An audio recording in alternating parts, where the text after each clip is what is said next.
Buen día chicos, en esta tercera y anteúltima clase de la materia de ética y ciudadanía, que estamos en la unidad 5, que se habla sobre los partidos políticos.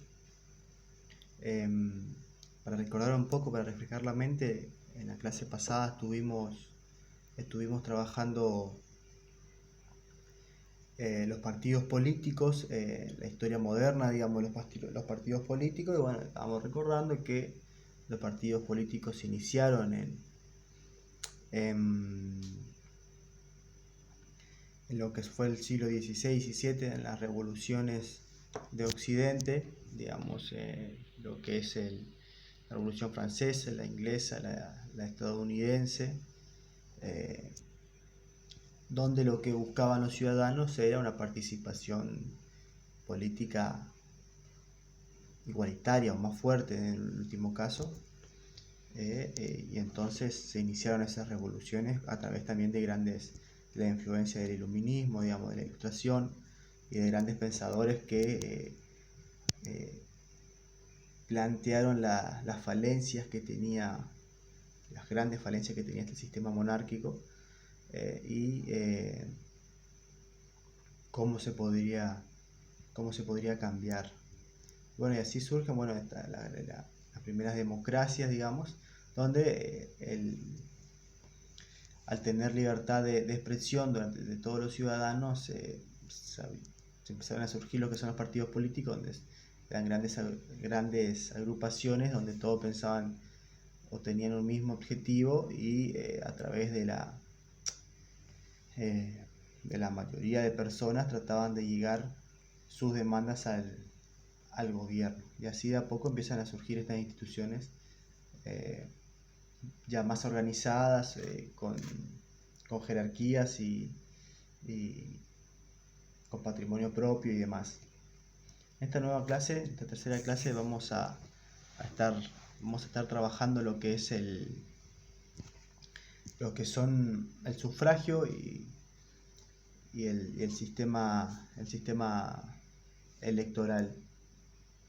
El sufragio se va a entender como se va a entender como la elección que va a tener el ciudadano ante los candidatos políticos, que aspiran a un cargo determinado dentro del Estado. Estos sufragistas, como se dice, el sufragio se va a determinar como la persona activa, digamos, que la persona activa sería que es la que vota, y después está la persona pasiva, que es la que es elegida, digamos, la que se presenta para ser elegida. Al sufragio, los primeros índices de elecciones, o sea, los primeros registros, digamos, que se conoce son en lo que es la antigua Grecia, digamos, en el siglo V a.C., donde empieza a surge lo que es la democracia, y por sí también surge lo que es el sufragio y las elecciones, por voto de una cierta cantidad de personas, o sea, no era de todas las personas con todos los ciudadanos, sino que solo ciertas personas podían elegir, en el caso que tenían que ser ciudadanos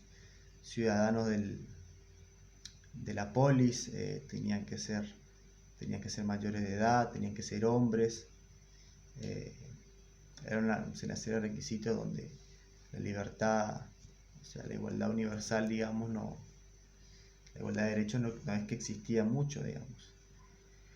Y bueno, durante los años, al sufragio, las elecciones se le fueron a través de grupos de presión, no sé, los feministas, por ejemplo, fueron trabajando para que se vaya ampliando lo que son los derechos del sufragio, donde empiezan a votar las mujeres y empiezan a votar personas de cualquier clase social, y todos esos nuevos derechos que se fueron adquiriendo durante la historia, digamos, a través de estos grupos de presión que trabajaban por por su ideología, por su objetivo, digamos, principal, que era obtener la participación política, o sea, la participación dentro del Estado.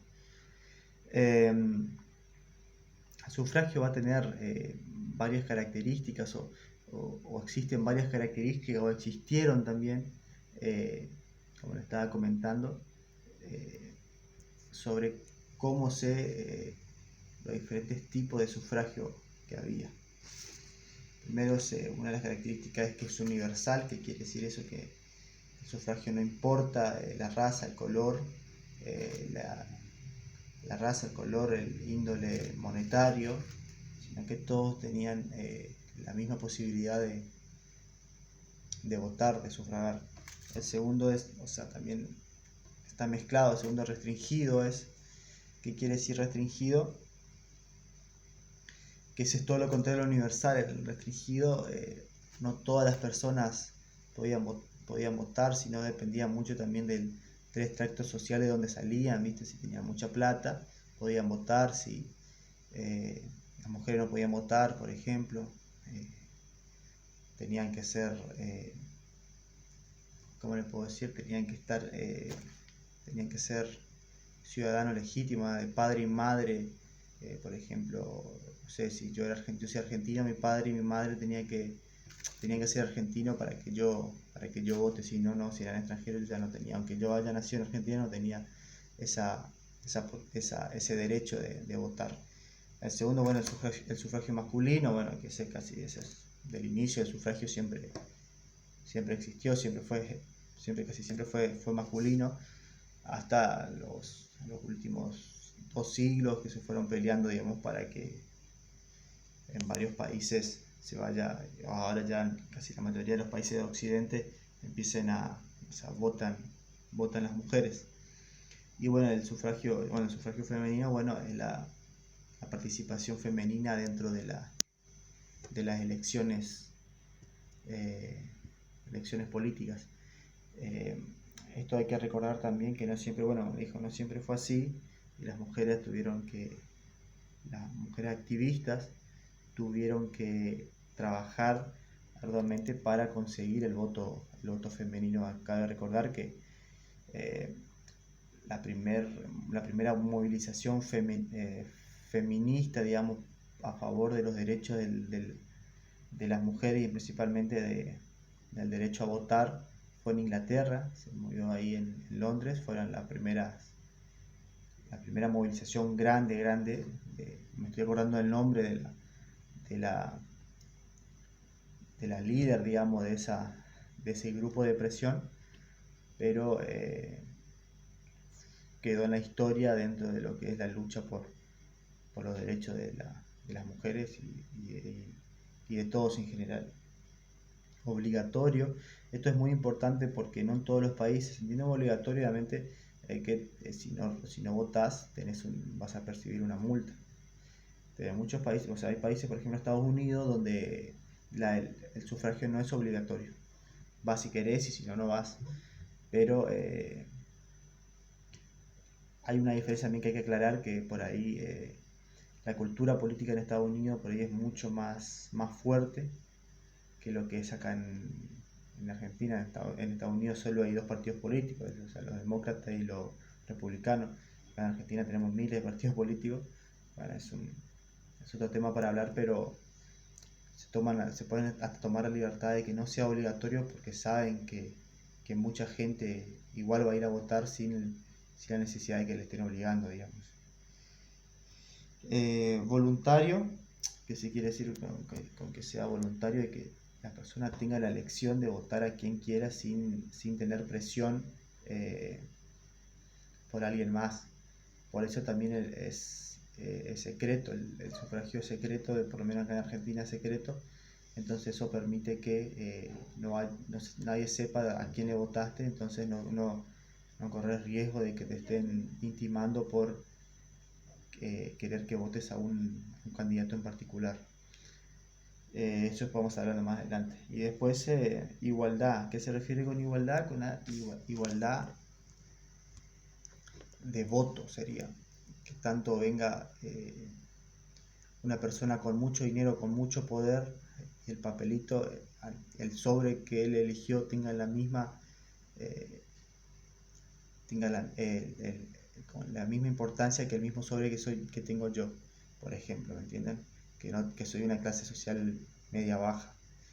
Entonces, a eso es lo que se refiere con igualdad, que todos los votos son iguales y todos cuentan por un solo voto, como un solo voto, no importa el poder o en qué clase social te encuentres. Bueno, como estaba contando, lo, lo de voluntario también es muy importante y ahí vamos un poco a lo que es la historia del sufragio de las elecciones, lo que era en Argentina, donde ante la ley Sáenz Peña las elecciones eran todo fraude porque eran todo fraudulentas, digamos, porque por ejemplo no era secreta. Entonces al no ser secreta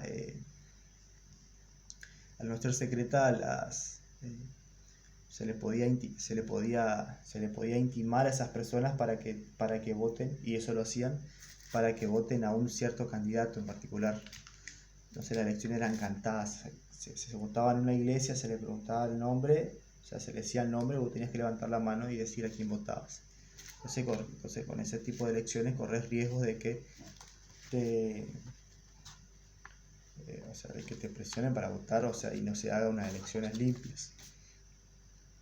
Después la ley Sáenz Peña, que es donde el voto se volvió secreto, universal y obligatorio.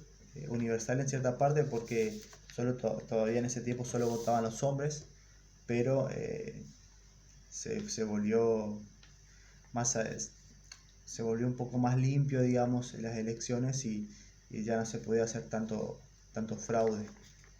Después, más adelante, con la que es el gobierno de Perón y muchos, también hay que quitar mérito, muchos legisladores de la Unión Cívica Radical, como estábamos en la clase anterior, eh, ¿cómo se puede decir? Los opositores, digamos, trabajaron para lograr o sea, que el voto sea universal completamente, o sea, que tanto el hombre como la mujer puedan elegir. Y después de unos años, de unas par de dictaduras, después de unos años no dictaduras, perdón, unos años, se logró el voto universal y las mujeres por fin pudieron tener participación política. Hoy en día, ya hablando un poco de eso también, porque creo que eso es la importancia que debe dar que da el sufragio, que da el voto, es la participación política de todas las clases sociales o sea, ahí se encuentran todas las caras de la sociedad y todos tienen la misma importancia y el mismo poder de elegir. Bueno, hoy en día ya podemos encontrar, en el caso de las mujeres que fueron presidentes, por ejemplo en este caso Cristina Fernández de Kirchner, Dilma Rousseff, muchas mujeres que tuvieron mucho poder político, una buena carrera política y llegaron a lo máximo de la participación política, digamos, siendo mujeres. En este caso también la intendente de Apóstoles también, que es María Eugenia Safrán, también o sea, es una mujer también y pudo lograr, y eso hace un siglo atrás o menos de un siglo, 90 años atrás, era casi impensado. Bueno, entonces si hablamos también de lo que son los sistemas electorales, vamos a entender que el sistema electoral es el que establece las pautas de cómo se va a llevar a cabo las elecciones. En este caso, por ejemplo, va a organizar los padrones, cómo se va a votar, qué tipo de elecciones se van a ejercer, qué más las elecciones, qué tipo de elecciones se van a hacer, en qué fecha, cómo se van a presentar los candidatos, si va a ser elección única, digamos, de un solo candidato, o sea, solo para presidente, después para legisladores, cada cuántos años. Todo eso, lo que son los diferentes elementos que se necesita para ejercer la actividad, digamos, el derecho de ir a votar las elecciones, se encarga lo que es el sistema electoral, que ahí es donde ellos, donde se plasma todas las características que va a tener estas elecciones en particular, las elecciones en su país. También se encuentra en la Constitución, está plasmado, es constitucional, una vez que se elige, por ejemplo, el método de elecciones, el sistema de partidos que va a ser, todo eso después se plasma en la Constitución.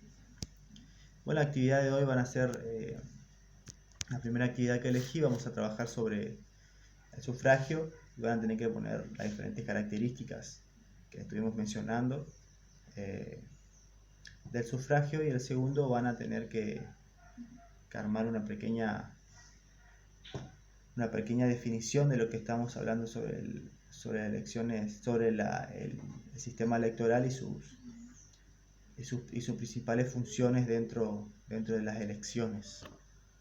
Bueno, espero que ya hayan entendido la clase y nos vemos en la cuarta y última clase que estaremos grabando.